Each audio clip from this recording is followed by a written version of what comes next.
기도하겠습니다. 살아계신 하나님 아버지 감사합니다. 토요일날 오후 많이 피곤하고 힘든 시간이지만 성령님이 이곳에 임재하여 주셔서 하나님의 말씀을 배우는 우리 한 사람 한 사람을 축복하시고 또 은혜를 베푸시고 영상을 통해서 또 공부하는 많은 분들을 복되게 하여 주옵소서. 힘들지 않게 하시고 잘 깨닫고 이해되는 복된 시간 되게 하여 주옵소서. 예수님의 이름으로 기도하옵나이다. 아멘. 성경 구절 한 구절 읽겠습니다. 창세기 2장 17절. 선악을 알게 하는 나무의 실과는 먹지 말라. 내가 먹는 날에는 정령 죽으리라. 그래서 오늘은 이 중후금에 대해서 좀 많이 얘기를 할 거예요. 아까 식사 맛있게 하셔가지고 우리가 식사는 다 먹고 살기 위해서 하는 건데 성경에는 지난 시간에 제가 먹는 거에 대해서 말씀을 드렸잖아요. 그러니까 먹는 거를 잘 먹어야 된다고요. 근데 뭘 먹어야 돼요? 만나를 먹어야 돼요. 만나를 맛있게 만나게 먹어야 돼요. 그러니까 만나를 먹는데 성경은 그 먹음을 그냥 만나에서 끝나는 게 아니라 반드시 그 먹는 것까지도 예수님하고 연관시켜서 먹음을 이야기하고 있어요.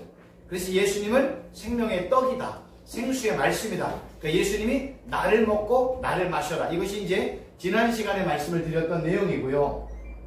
이제는 예수님이 하나님이 뭐라고 말씀하시냐면 이제 먹지 말라고 하는 나무의 열과를 먹는 순간 어떻게 돼요? 죽어요. 그러니까 죽음에 대해서 말씀을 드리고 그 다음에 요 죽음이 설명이 되고 난 이후에는 이제 죄가 무슨 뜻인지 구약의 죄와 헬라어 신약의 죄의 의미를 간단하게 설명을 드리고 시간이 나는 대로 이제는 그 헬라어로 죽음이라는 단어가 3개의 단어가 나와요. 그 헬라어에 대한 3개의 단어까지 하나하나 좀 설명을 드리도록 하겠습니다. 여기서 하나님께서 이거 먹지 마, 먹으면 반드시 죽어 할 때 이 정령 죽으리라 라는 단어는요, 히브리어로 모트 타무투예요. 근데 이 단어는요, 무투라는 단어의 반복이에요. 무투. 이렇게 변형이 일어나서 그런데 그냥 무투. 그러니까 반드시 죽으리라가 죽으리라 이런 뜻이에요. 성경에서 이 죽으리라 이 반복이라는 것은 무엇을 의미하냐면 강조를 얘기를 해요. 그러니까 성경은 항상 정령이 진실로 이건 뭐예요? 강조예요. 이게 반드시 이루어져. 여기서는 죽으리라를 반드시 죽으리라고 이렇게 표현을 했는데 무투를 2번 반복한 것은 반드시 죽는다는 것을 강조를 하는 겁니다. 그러니까 죽음에는요 예외가 없다는 거예요. 너 선악 알게 하는 나무의 열매 먹어 반드시 죽어 예외 없어 그 얘기를 하는 거예요. 네, 이 무투라는 단어의 뜻을 봤더니 죽다, 꺼지다, 사라지다, 희미해지다, 멸망하다, 소멸하다 라는 의미로 사용이 되었습니다. 그리고 이제 이 무투라는 단어는 자연적인 죽음과 폭력에 의한 죽음을 설명할 때 이 단어를 사용을 한다는 거예요. 근데 재미있는 거는 성경은요, 이 죽음이라는 단어를 쓸 때는 육체적인 죽음과 영적인 죽음을 동시에 사용하고 있다는 거예요. 그러니까 이게 핵심이죠. 죽음이라는 단어는 육체적인 죽음과 영적인 죽음을 동시에 사용하고 있다는 거예요. 그런데 성경을 봤더니 이 무투라는 단어를 하나님이 이 죽음이라는 단어를 어디에 사용을 했냐면 하나님께서 하나님의 말씀에 불순종하는 이스라엘 백성들이나 열방들을 심판할 때 어떤 때는 질병이나 기근을 통해서 사람들을 이렇게 죽이는 거예요. 그러니까 하나님은 이 죽음을 심판의 도구로 불순종의 결과로 사용을 하는 거예요. 그래서 질병이나 또 기근을 통해서 사람들을 이렇게 죽일 때 이 단어가 이제 사용이 되었다는 겁니다. 그러니까 왜 하나님은 죽음을 사용을 하냐면 하나님의 말씀에 불순종한 사람들의 결말은 죽는다는 거예요. 그러니까 성경이 너 하나님의 말씀에 불순종하면 죽어? 그럼 뭐 하라는 거예요? 순종하라는 얘기죠. 그러니까 성경은 하나님의 말씀에 다 순종하라는 거야. 순종하면 살아, 순종하면 내가 복을 줄게. 근데 거꾸로잖아요. 불순종하면 뭐예요? 죽어. 불순종하면 복이 아니라 저주가 와. 성경은 지금 이렇게 얘기하는 거예요. 그러니까 성경은 창세기부터 요한계시록에 이르기까지 구약에 대한 표현은 그냥 순종하면 축복이야. 신약적인 표현은 뭐예요? 믿으면 사는 거야. 이렇게 표현해요. 순종하면 살아. 믿으면 살아. 같은 이야기예요. 믿음이나 순종은 같은 내용의 이야기를 우리에게 하고 있다는 겁니다. 그래서 하나님이 하나님의 말씀에 순종해. 신약도 예수님의 말씀에 순종해. 이렇게 표현하는 거예요. 하나님을 믿어. 예수님을 믿어. 그러면 살아. 이렇게 설명을 한다는 거예요. 결국 이 죽음의 문제는 뭘 통해서 회복이 되냐면 순종을 통해서 회복할 수 있다는 겁니다.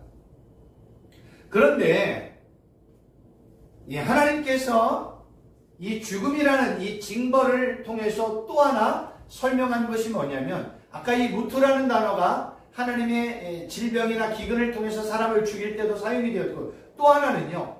죽은 우상을 설명할 때도 이 무트라는 단어를 사용을 한다는 거예요. 그래서 성경은 죽은 우상 순종하지 마. 죽은 우상에 순종하지 마. 죽은 우상을 경배하지 마. 죽은 우상을 따라가지 마. 이런 식으로 설명하는 거예요. 왜요? 죽은 우상을 섬기고 죽은 우상을 경배하는 자의 결말은 뭐예요? 죽음이라는 거예요. 성경은 그렇게 설명하고 그래서 성경에 죽은 우상이라는 표현들이 여러 번 나오는 이유 중에 하나가요. 죽은 우상을 따라가는 자의 마지막 결론은 뭐예요? 그건 죽음이에요. 하나님의 징벌로 죽음이 사용이 되어진 거예요. 그러면 죽음이 하나님의 징벌이고 죄의 결과라면 하나님의 축복, 순종의 축복은 뭘로 나타나요? 죽음의 반대인 장수가 나오는 거예요. 오래 사는 것. 그래서 하나님의 말씀에 순종하는 자 내가 너 장수하게 할게. 하나님의 명령에 순종하는 자 장수하게 할게. 부모를 공경하는 자 장수하게 할게. 또 플러스 뭘까요? 장수 플러스 영원한 삶을 설명하고 있다는 거예요. 그러니까 성경은 하나님의 축복을 장수와 영원한 삶으로 설명을 했다면 하나님의 징벌로는요. 죽음, 심판, 영원한 저주, 영원한 지옥 이런 식으로 설명을 하고 있다는 거예요. 우리가 알고 있는 것처럼 아담과 하와가 하나님의 말씀에 순종해서 선악을 알게 하는 나무의 열매를 먹지 않았다면 아담과 하와는요 에덴 동산에서 영원히 하나님을 예배하고 하나님을 찬양하고 하나님을 경배하면서 영원히 살았을 것입니다.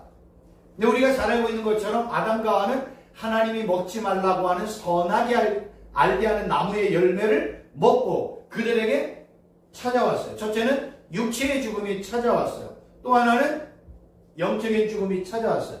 여기 보니까 아담과 하와가 선악을 알게 하는 나무의 열매를 먹고 찾아온 것이 육체의 죽음. 또 하나는 영적인 죽음. 성경에서 영적인 죽음은 뭐라고 이야기하냐면 하나님과의 분리를 이야기하는 거예요.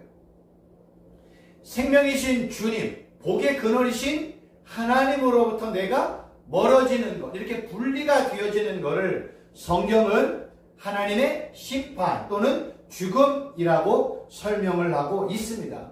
그래서 성경에는요, 로마서 5장 12절이 한 사람으로 말미암아 죄가 세상에 들어오고 죄로 말미암아 사망이 들어왔나니 이와 같이 모든 사람이 죄를 지었으므로 사망이 모든 사람에게 이르렀다. 이 한 사람은 누구를 얘기해요? 아담 때문에 뭐가 들어와요? 죄가 들어왔어요. 죄로 말미암아 죄의 결과가 뭐예요? 사망이라는 거예요. 근데 사망이 누구에게 임했어요? 모든 사람에게 임했대요. 그러면 우리는 이 성경이 말하는 죄의 의미를 좀 알아보자는 거예요. 우리가 지금까지 하나님의 징벌로 죽음을 이야기했고요. 이거는 결과잖아요. 원인은 뭐예요? 죄예요. 죄. 불순종의 또 결과, 죄의 결과가 죽음인데 그럼 성경이 말하는 죄의 의미가 뭔지를 한번 알아보자는 거예요. 성경에서 이렇게 죄라고 이야기할 때는 히브리어의 죄와 헬라어의 죄를 한번 우리가 살펴볼 필요가 있습니다. 이 히브리어로 죄는요, 하타라는 단어를 써요. 하타라는 단어는 빗나가다, 잘못 행하다, 죄를 짓다, 상실하다, 속죄제를 드리다, 정결하게 하다, 표준을 왜곡하거나 표적을 잘못 마치거나 올바른 길을 잃는다. 이런 뜻이에요. 그러니까 죄라는 건 뭐냐면 관역을 향해서, 이 화살이 관역을 향해서 딱 들어와야 되는데 관역을 향해서 이렇게 비껴가는 거예요. 이게 죄라는 거예요. 성경에서 이 관역은 누구를 얘기해? 예수 그리스도가 표적이잖아요. 관역이죠. 예수님에게 정확하게 가서 꽂히는 게 의. 이 표적에서 벗어나는 것을 죄라고 이야기를 하는 겁니다. 그래서 성경에는요, 죄를 뭘로 표현하냐면, 술을 마시잖아요. 술을 먹으면 사람들이 비틀비틀거리잖아. 올바른 길을 가지 못한다. 이걸 죄라고 얘기해요. 성도는 어떻게 돼요? 표대이신 예수님을 위해서 똑바로 걸어가야 돼. 예수님을 향해서 똑바로 걸어가야 되는 거예요. 천국을 향해서 똑바로 걸어가는 거예요. 그게 의여예요. 근데 죄는 뭐예요? 표적을 잘못 맞추거나 올바른 길을 벗어나는 거, 이렇게 갈팡질팡하는 걸 죄라고 이야기해요. 근데 히브리어는 하타의 근원, 뿌리가 있어요. 하타예요. 그 뜻을 봤더니 죄의 징벌, 속죄제, 속죄제물이라는 의미로 사용이 되어져요. 그래서 성경에는요, 이 죄라는 하타가 하나님과 연관이 되어지면 범죄는요, 하나님께서 사람들에게 준 목적, 표준, 기준이 있어요. 구약의 목적, 표준, 기준은 뭐예요? 10계명. 10계명이에요.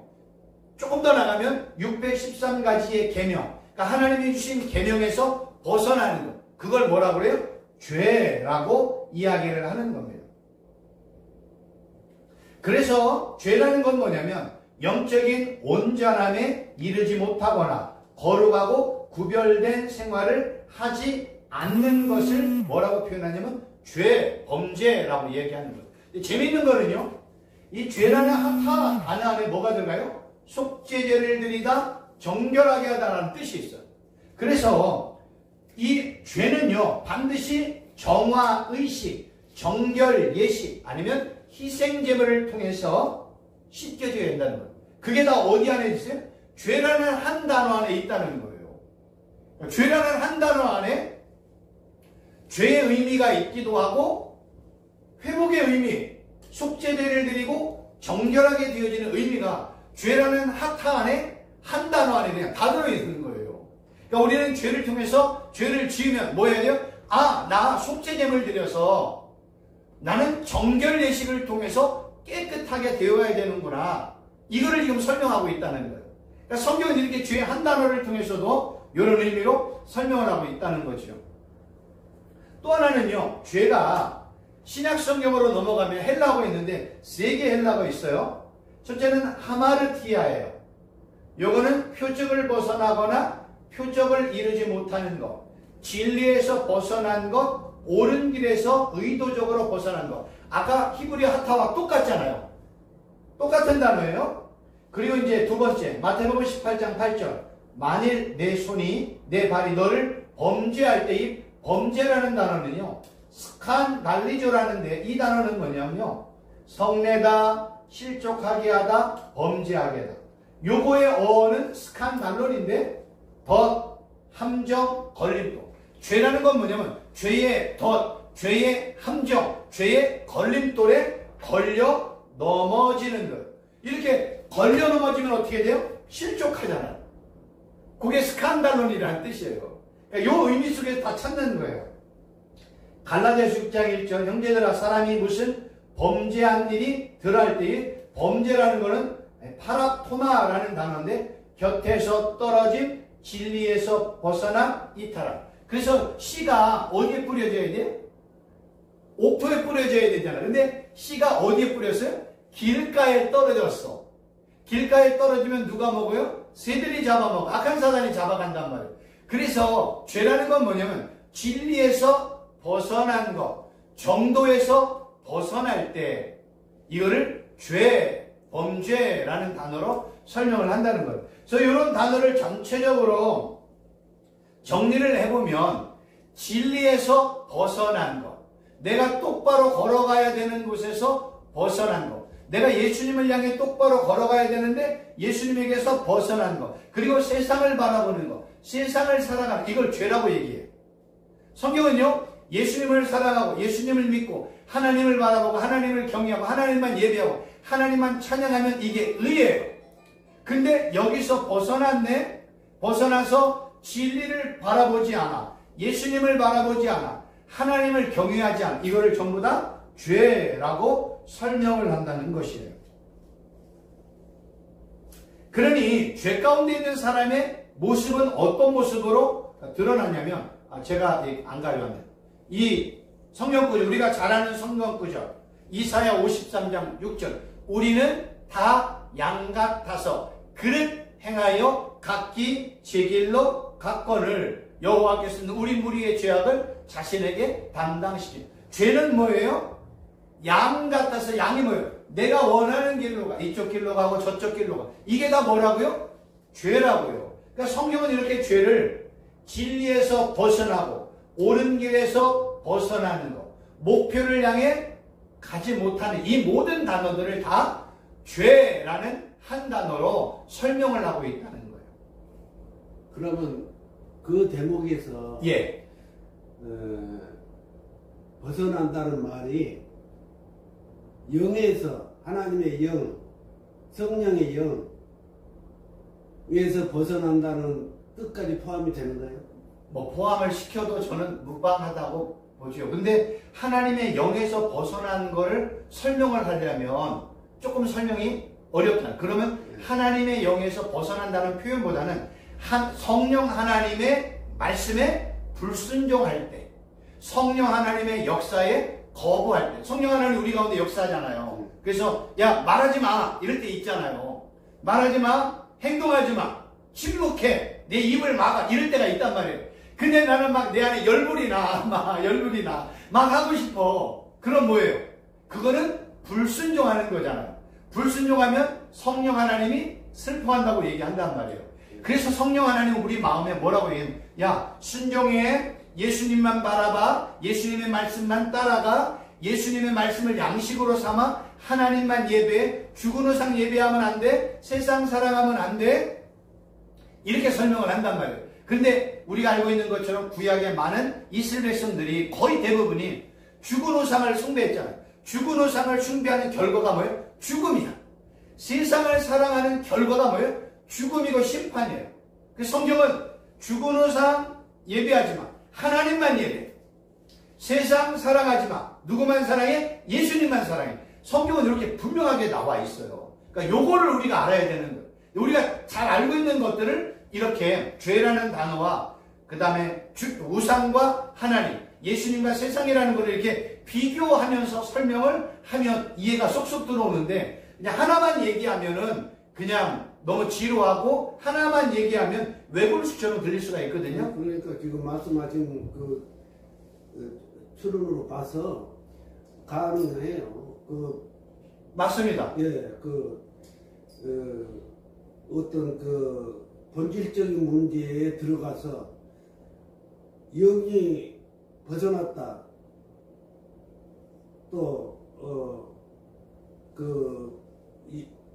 그렇게 돼도 하나님 입장에서 봤을 때는 너 하는 행위가 벗어났다. 그 같은, 맞아요. 같은 말. 동의. 예. 그래서 우리는 성령 하나님을 슬프게 하지 말아야 된다. 그러한 내용으로 접근을 할 수도 있습니다. 그러니까 중요한 거는 예수님, 성령 하나님, 영 하나님으로부터 벗어나는 것, 그거를 죄라고 설명을 한다는 거예요. 그런데 이제 중요한 게 뭐냐면 성경이 말하는 죄의 정의라는 게 있어요. 그래서 제가 이걸 찾아왔어요. 성경에 기록된 죄의 정의가 있어요. 성경은 죄를 어떻게 정의할까? 성경은요, 우리가 알고 있는 것처럼 사회법, 시민법, 도덕법, 윤리, 법, 이거를 항상 뭐예요? 초월해요. 이게 핵심이에요. 성경은요, 죄를 말할 때 사회법, 도덕법, 시민법, 율법, 계명 이런 모든 것들을 다 초월을 해요. 그러니까 성경이 말하는 죄의 정의는 예수님을 믿지 않는 게 죄야. 그리고 예수님을 안 믿는 사람이 인정이 안 해요. 안 하지요.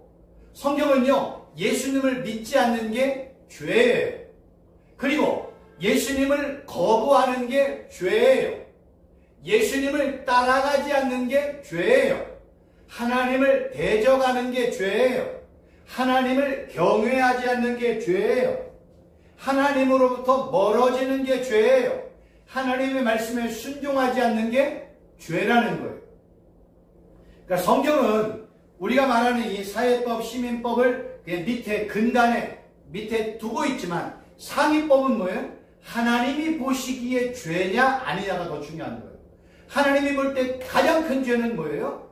예수님을 믿지 않는 게 죄예요. 성경은요, 예수님 믿지 않는 게 죄예요. 예수 안 믿으면 다 어떻게 돼요? 멸망, 심판, 저주, 영원한 불못이잖아요. 성경은 우리가 남의 물건 훔치고 한 것 때문에 지옥 간다고 얘기하진 않아요.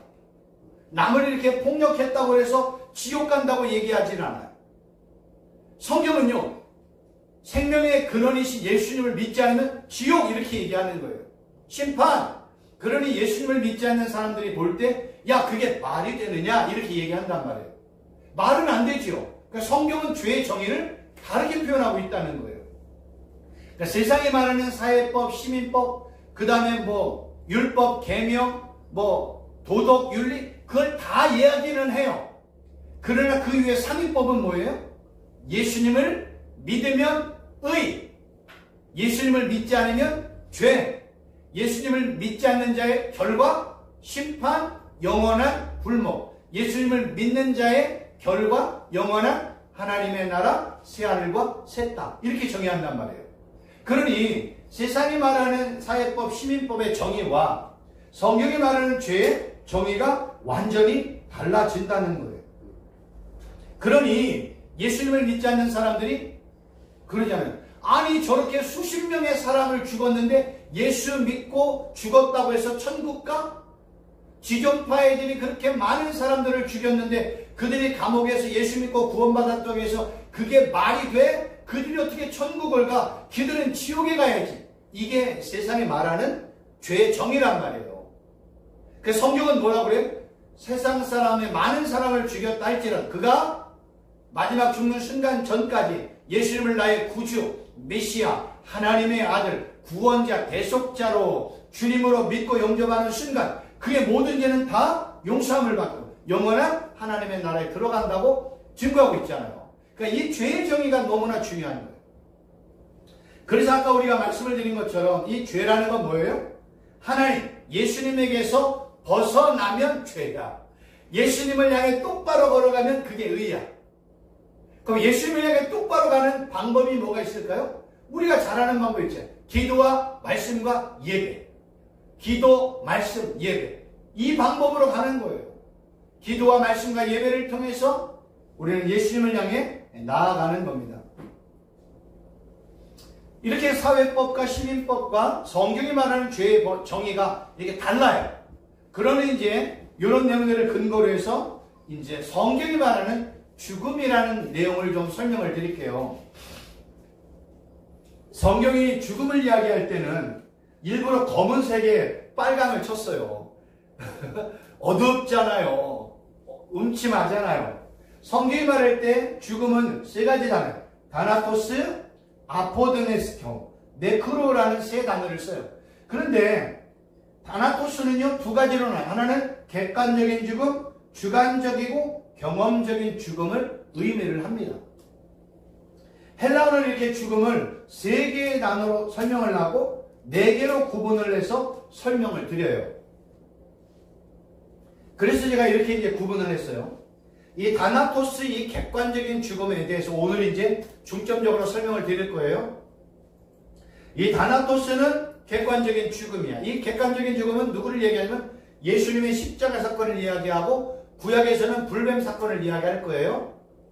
그 다음에 이제 아포드네스코의 죽음, 네크로의 죽음은 내가 매일매일 죽는다. 바울이 그래요. 나는 날마다 죽노라. 나는 날마다 죽노라. 요게 이 아포드네스코의 죽음과 네크로의 죽음인 거예요. 요런 죽음은 자기 부인, 자기 십자가를 지는 죽음이에요. 여기를 통과해야 나의 삶과 사역의 현장에서 주관적이고 경험적인 이 죽음을, 다나토스의 죽음을 경험하는 그들에게만 뭐가 역사예요? 승리, 평강, 30배, 60배, 100배, 1000배, 만배, 10만배 결실이 맺혀지는 어디서요? 여기서 여기까지 가야 돼요. 근데 많은 분들은 요 십자가 사건, 객관적인 사건에서 대부분이 있고 요 자기 부인, 자기 십자가를 지는 분들을 생각보다 많지가 않아요. 여기서 여기를 통과해야 돼요. 그러니까 객관적인 죽음을 통해서 반드시 이 주관적이고 경험적인 죽음까지 넘어서야 돼요. 이거는 다 연결이 되어 있는 거예요. 한 번에. 조직적으로는 이렇게 구분이 되었지만 이 모든 것들은 동시에 이루어질 수 있는 거예요. 이런 것들을 우리가 잘 이해를 해야 돼요. 그래서 오늘은 이 객관적인 죽음, 다나토스에 대한 죽음을 좀 중점적으로 설명을 이제 드리려고 합니다. 이 다나토스의 죽음을 우리는 객관적인 죽음이라고 이야기를 하거든요.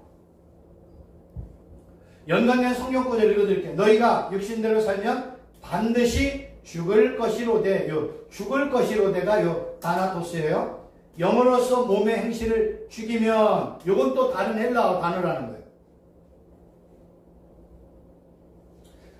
제가 잘못 설명을 드렸어요. 여기서 말하는 이 죽을 것이라는 단어는요, 아까 설명을 드렸던 요 아포드네스코의 죽음이에요. 그리고 요 몸으로서 영의 행실을 죽는다는 요 죽음은 다나토스의 죽음이에요. 그러니까 요 죽음이라는 단어가 위에는 아포드네스코라는 단어를 썼고 여기는 다나토스라는 단어를 썼다는 거예요. 하나의 문장 안에 두 단어가 다 있는 거예요. 이게 동시에 이루어질 수 있다는 거예요. 다나토스의 죽음의 뜻은 죽는 것, 죽어있음, 죽음이라는 거예요. 성경은 이 죽음을 인간의 목이라고 얘기하고 죽음은 인간의 죄의 결과이며 형벌이라고 또 설명을 하고요. 죽음은요 마지막 원수이기도 해요. 재미있는 거는 하나님과 예수님에게, 성령님에게는 뭐가 없다? 죽음이 없다 이거예요. 죽음이 없다. 그래서 하나님의 아들이신 예수 그리스도의 사역은 죽음을 멸하는 사역이에요. 그리고 뭘 주는 사역이에요? 영원한 생명을 주는 사역이 예수 그리스도의 사역이라는 거예요. 이 다나토스는 어디에 쓰여 있냐면 그리스도의 죽음, 하나님이 주시는 형벌로서의 자연적인 죽음, 영적인 죽음, 영원한 죽음, 예수 그리스도와 연합된 성도의 죽음, 이런 요 한 단어가 이런 의미로 사용이 되었다는 거예요. 그러니까 이런 의미가 다 다나토스 안에 다 들어있는 거예요.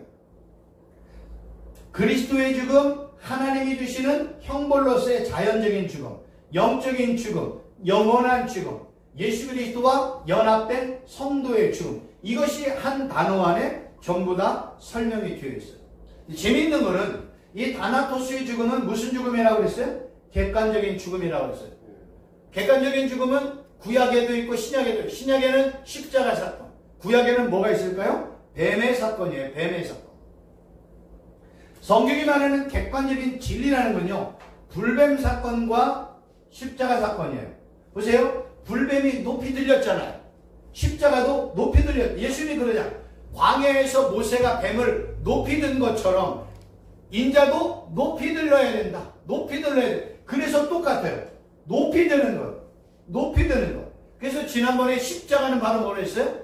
위로 똑바로 서는 것. 이게 십자가라고 했죠. 위로 똑바로 서는 것. 그 다음에 위로 똑바로 올려지는 것. 그것이 바로 십자가의 의미라는 거예요. 그래서 성경이 말하는 이 객관적인 진리는 불뱀 사건과 십자가 사건을 같이 볼 줄 알아야 돼요. 우리가 잘 알고 있는 것처럼 불뱀 사건이라는 건 뭐예요? 하나님께서 이스라엘 백성들에게, 광야를 걸어간 이스라엘 백성들에게, 야 너희들 좀 에돔으로 이렇게 돌아가, 이렇게 에돔으로 돌아가 라고 명령을 했는데, 이렇게 에돔으로 돌아가는 게 너무 이렇게 광야길을 멀리 이렇게 돌아가는 게 힘들었단 말이에요. 그래서 막 하나님을 불평을 했어요. 하나님에게. 그때 하나님이 불뱀을 보내서 불뱀이 막 사람들을 물기 시작해서 불뱀에 물린 자들이 죽어가고 있는 상황이었거든요.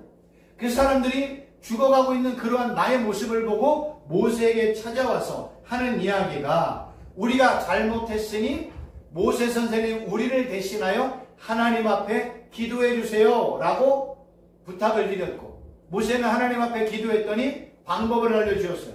그것은 높은 장대 위에 놋뱀을 달아 보는 자는 전부 다 산다 이렇게 이야기를 했어요.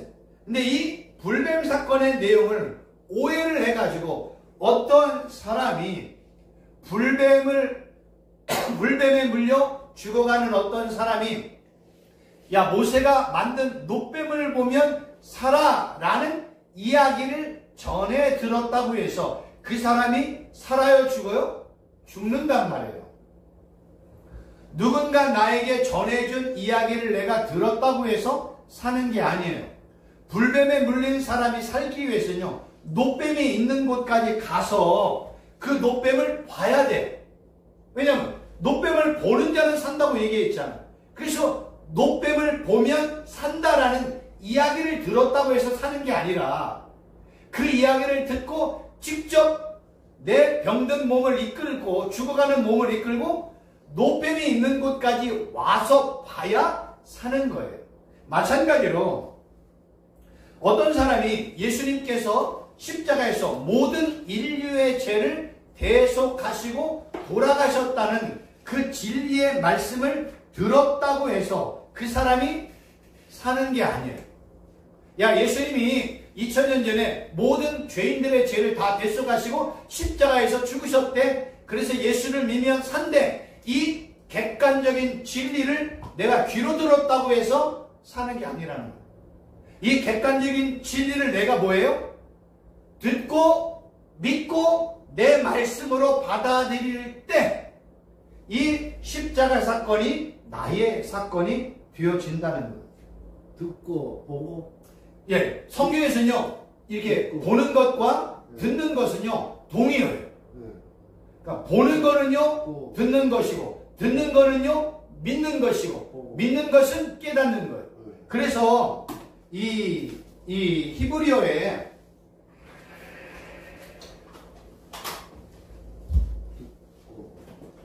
본다, 듣다 이건 동의어예요. 이 본다 듣다는요 믿다, 이해하다, 깨닫다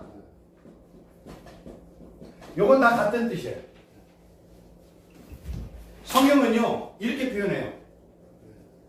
보는 게 듣는 거고 듣는 게 보는 거예요. 히브리의 뜻이 그래요. 헬라어도. 그리고 보는 게 믿고 이해하고 깨닫는 거예요. 듣는 게 믿고 이해하고 깨닫는 거예요. 그래서 그냥 이 단어나 그래서 듣는 단어도 두 단어가 있고 보는 것도 두 단어예요. 그래서 본다라고 할 때는요 이렇게 보고 믿고 깨닫고 이해할 때라는 단어는요 호라오라는 헬라어를 써요. 호라오. 근데 그냥 우리 육신의 눈으로 보는 거는 그냥 옵티모 이런 우리가 안경 얘기할 때 있잖아요. 그 단어를 쓰는 거예요. 그러니까 완전 달라요. 그러니까 우리가 그냥 육신의 눈으로 오늘 저 꽃이 아름답네. 요 화분이 아름답네. 이라면 그냥 육신의 눈으로 보는 거예요. 그런데 호라오, 아쿠오라는 단어는요.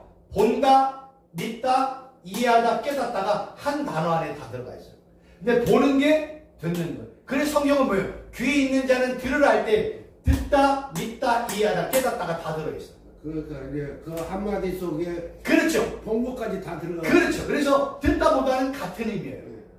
우리가 이거를 헬라어 히브리어로 그거를 추적해서 보면 본다, 듣다는 같은 동의어예요. 거의. 그리고 보는 것과 듣는 거는 믿고 이해하고 깨닫는 게 한 단어로 설명을 하고 있다는 거예요. 그래서 성경이 십자가 사건에 대해서 귀로만 들으면 안 된다는 거예요. 그걸 뭐예요? 듣고 진짜 십자가 사건인지를 내가 예수님을 나의 구원자로 믿고 영접하고 예수님을 나의 구주로 내 마음에 모셔드리며 살 때 이 십자가 사건은 나의 사건이 된다는 거예요. 그래서 이 십자가 사건, 불뱀 사건을 객관적인 진리라고 이야기를 하는 거예요. 그리고 이 예수님의 이 십자가 사건은 예수님이 모든 인류를 위해 돌아가셨잖아요. 그래서 예수님의 십자가 사건도 객관적인 죽음이에요. 이 객관적인 죽음, 객관적인 십자가 사건이 누구의 사건이 되어야 돼? 나의 죽음, 나의 십자가 사건이 되어야 된다는 거예요. 그래서 이 다나토스의 죽음이라는 거는, 이 다나토스의 죽음이라는 거는 어디에서 이루어지냐면 여기요. 예수 그리스도와의 연합된 성도의 죽음 안에서 이루어지는 거예요. 예수 그리스도와의 연합된 성도와의 죽음을 통해서.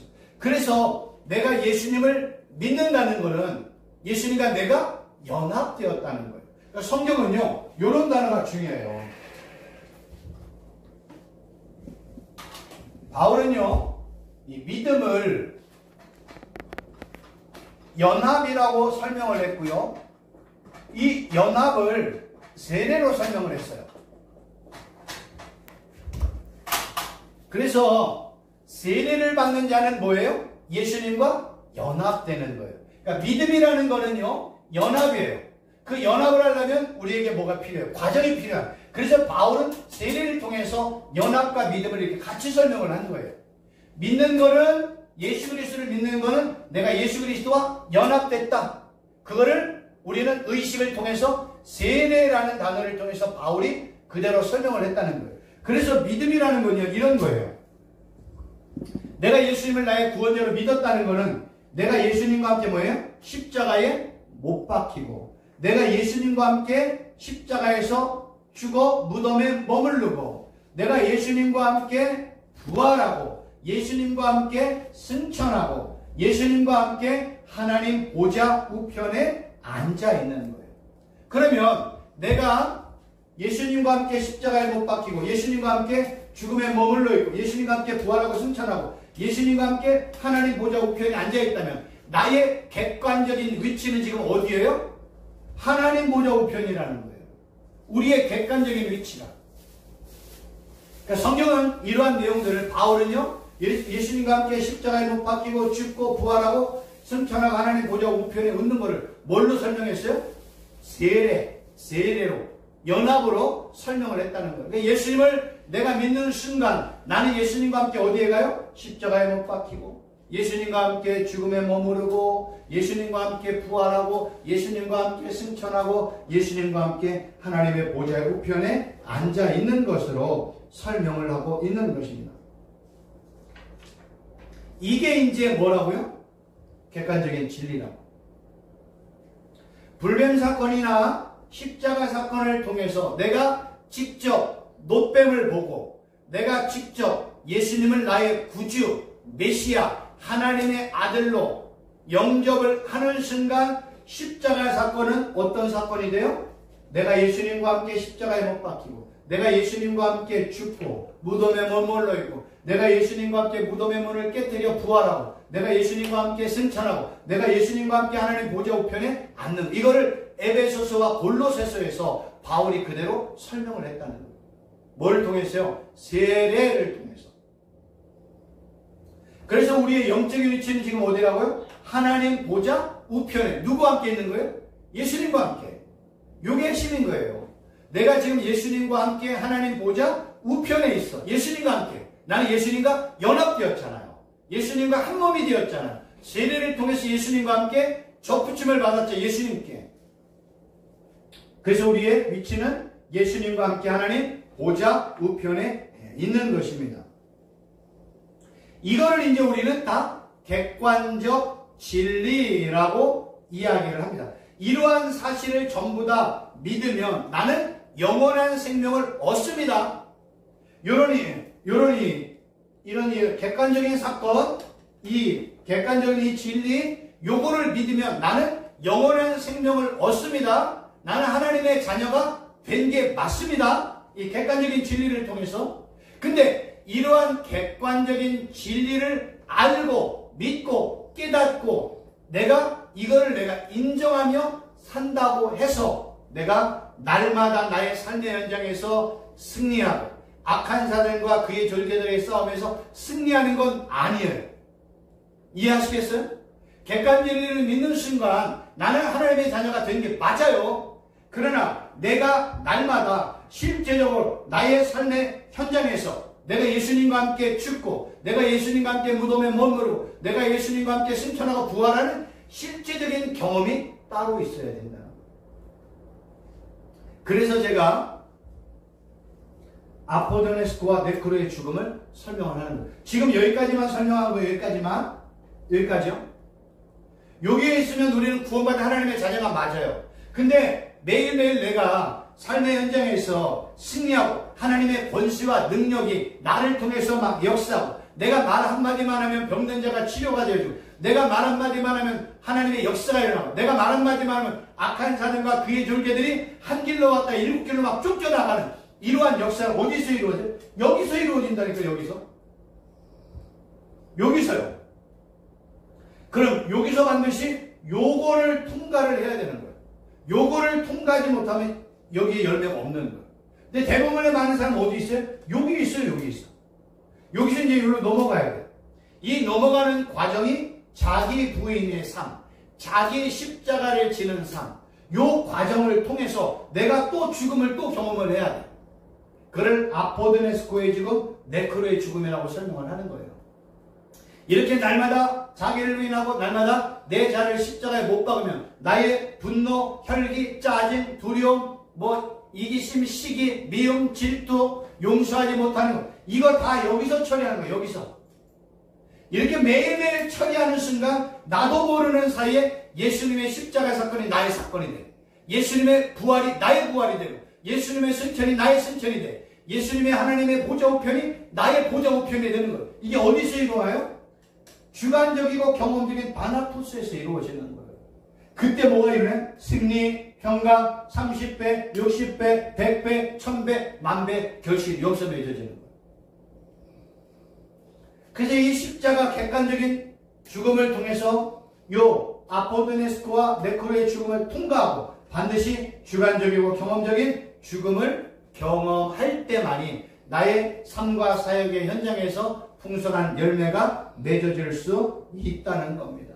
그 부분에서 그러면 그 전자하고 후자하고 그 경험을 두 개 다 가져야 지내야 되냐? 요거는 객관적인 진리. 예수님이 나를 위해서 십자가에 돌아가셨구나. 내가 그걸 나의 마음에 믿고 영접하는 순간 구원은 받은 건 맞아요. 그러니까 구원의 사건은 맞아요. 근데 이 구원을 받았다고 해서 내가 나의 삶의 현장에서 30배, 60배, 100배, 1000배, 10,000배 열매가 맺어지는 건 아니에요. 그 맺음을 위해서는 뭐 해야 돼요? 요 아포드네스코, 네크로의 죽음이 자기 부인, 자기 십자가 사건이 반드시 일어나야 되는 거예요. 그래서 이거는 예수 믿고 난 이후에 모든 사람들은 요 과정을 매일매일 해야 돼요. 죽을 때까지. 그리고 이 과정을 매일 하는 순간 어느 순간에 말 한마디를 할 때 막 회개의 역사가 일어나. 기도했더니 막 병든 자가 치료, 기도했더니 귀신이 쫓겨나. 기도했더니 막 회개의 역사가 일어나. 말씀 한마디가 그냥 막 하나님의 말씀이 강력한 역사로 나타나는. 어디서? 요 삶을 매일매일 살 때. 요 삶을 매일매일 살 때 나의 삶과 사역 현장에서 이런 역사가 일어난다는 거예요. 그래서 요거는요 동시에 일어난 사건이에요. 내가 예수님을 나의 구주로 영접하고 난 이후에 매일매일 이렇게 살면 요 삶이 나의 현장에서 어느 순간에 드러나는, 우리가 잘 알고 있는 것처럼 이게 씨를 뿌리잖아요. 어느 순간에 보면 뭐예요? 씨가 나 있네? 어느 순간 이게 뭐 싹이 나 있네? 어느 순간에 줄기가 서 있네? 어느 순간에 열매가 나네? 이렇게 돼 있는 거예요. 그게 다 여기서 이루어지는 거예요. 이걸 하기 위해서는 반드시 자기 부인, 자기 십자가를 지는 사건이 매일매일, 여기서 중요한 게 있어요. 매일매일 아포드네스코의 죽음과 네크로의 죽음이 있어요. 매일매일. 그래야 하나님의 역사가 불같이 일어나는 겁니다. 그러니까 요 싸움에서 실패하면 열매가 없어요. 요 싸움에서 승리하면 열매가 있어요. 그럼 이 싸움에서 승리할 방법이 뭐가 있을까요? 방법 없어요. 예수님, 십자가, 성령 하나님, 여호와 하나님 외에는 없어요. 그래서 제가 저희 성도들에게 매일매일 기도 일천 문제, 기도 돌판을 하라고 하는 이유가 거기 있는 거예요. 우리 목사님들이 샀던 그 기도 일천 문제, 기도 돌판 있잖아요. 그걸 통해서 매일매일 기도하면서 이 자기 부인의 삶과 자기 부인의 싸움과 그 다음에 내 자아를 십자가에 못 박는 이 싸움을 매일 해나가는 거예요. 왜요? 승리는 예수님, 성령 하나님, 여호와 하나님에게 있고 그 다음에 예수님의 십자가 사건에 승리가 있기 때문에 그거를 반복해서 제가 도구로 이 도구를 사용하라고 말씀을 드리고 있는 겁니다. 그래서 오늘은 여기까지 설명을 드렸어요. 다음 시간이 없다는 걸만 알았으면 다 해왔는데 다음 시간이 있는 거라고 생각해서 제가 여기까지만 지금 설명을 드렸고 다음 시간에는 이 아포도네스코의 죽음과 네크로의 죽음과 다나토스의 죽음을 마무리하도록 하겠습니다. 질문 있으면 말씀하셔도 돼요. 그 매일매일의 기도가 예. 핵심이 예. 회개 맞아요. 회개 그리고 결단. 근데 그 결단이 뭐냐면 자기 부인이에요. 자기 부인은 뭐냐면 나 하나님 없으면 안 돼요. 예. 하나님이 나를 도와주셔야 돼요. 예. 내 힘으로는 안 돼. 이게 다 자기 부인이잖아요. 예. 자기 부인은요 어디로부터 시작이 되어야 되냐면 이 자기 부인은요 아담으로부터 시작이 되는 거예요. 아담은 누구예요? 아담은 피조물. 피조물의 반대는 누구예요? 하나님이잖아. 아담은 뭐라고 고백을 해야 되냐면 하나님 나는 먼지요 티끌이요 진흙이요 재에 불과합니다. 이 고백을 하는 거예요. 이 고백을 나는 먼지요 티끌이요 재요 진흙덩어리. 이게 뭐예요? 나가 없는 거예요. 누구만 있어요? 하나님만 있는 거예요. 하나님. 그러니까 자기 부인은 나는 사라지고 나는 쇠하고 예수님은 흥하는 거예요. 그래서 날마다 예수님을 인정하고 예수님을 고백하고 예수님만 믿고 예수님만 바라보는 게 뭐예요? 자기 부인이에요. 근데 이 나를 없애는 작업이 너무 힘들잖아요. 그래서 뭐가 필요하냐면 날마다 내 자아를 십자가에 못 박는 거예요. 내가 나를 부인하려니까 내 안에 뭐가 일어나요? 분노, 혈기, 짜증, 답답함, 미움, 시기, 질투, 용서하지 못함, 중독 뭐 이런 것들이 나를 막 그때 그 시기와 질투와 중독 이런 것들을 십자가에 못 박아 죽이고 짜증을 못 박아 죽이고 예수님의 십자가 분노를 십자가에 못 박아 죽이는 것. 요 싸움을 매일매일 하는 순간 어느 순간에 나도 모르게 주관적이고 경험적인 나의 삶과 사회 변경에서 승리와 평강이 임하는 거예요. 이거를 매일매일 하다 보면 어느 순간에 나도 모르게 이런 역사가 일어나는 거예요. 내가 사과 열매를 맺어야지가 아니에요. 내가 매일매일 이 아포도네스코와 네코르의 삶을 살다 보니까 어느 순간에 사과 열매가 맺혀져 있어요. 나를 통해서 하나님이 막 역사하고 있는 거예요. 그래서 우리는 창세기를 통해서 이 아담이 고백한 것처럼 하나님 나는 하나님의 은혜가 없으면 하나님이 도와주지 않으면 하나님이 축복하지 아니하면 먼지요 티끌이요 진흙덩어리요 죄에 불과합니다. 이게 자기 부인의 고백인 거예요. 이 고백이 잘 안 되잖아요. 그 날마다 내 자아와 쓴뿌리와 혈기와 분노와 이런 것과 싸우는 거예요. 그 싸움에서 그런 것들을 하나하나 다 죽음으로 넘기는 거예요. 혈기도 넘기고 분노도 넘기고 짜증도 넘기고 예본성 쓴뿌리 다 넘기는 거예요. 다 죽이는 거예요. 어느 순간에 이게 이제 주관적이고 경험적인 다나토스의 죽음까지 오게 되어지는 거예요. 네, 죽였다고 해서 분노가 다시 안 오는 게 아니에요. 내가 분노를 죽였어. 근데 또 와. 그럼 또 죽여야 돼. 또 와. 또 죽여야 돼. 계속 죽이다 보면 어느 순간에 분노가 내 안에서 사라지고 뭐가 와요? 평강이 오는 걸 임할 수 있어요. 이게 10번이 될 수 있지 100번이 될 수 있지 1000번이 될 수 있지 몰라요. 사람마다. 그러나 분노가 올 때마다 계속해서 십자가에 못 박는 작업을 해요. 죽이는 작업을 해야 돼요.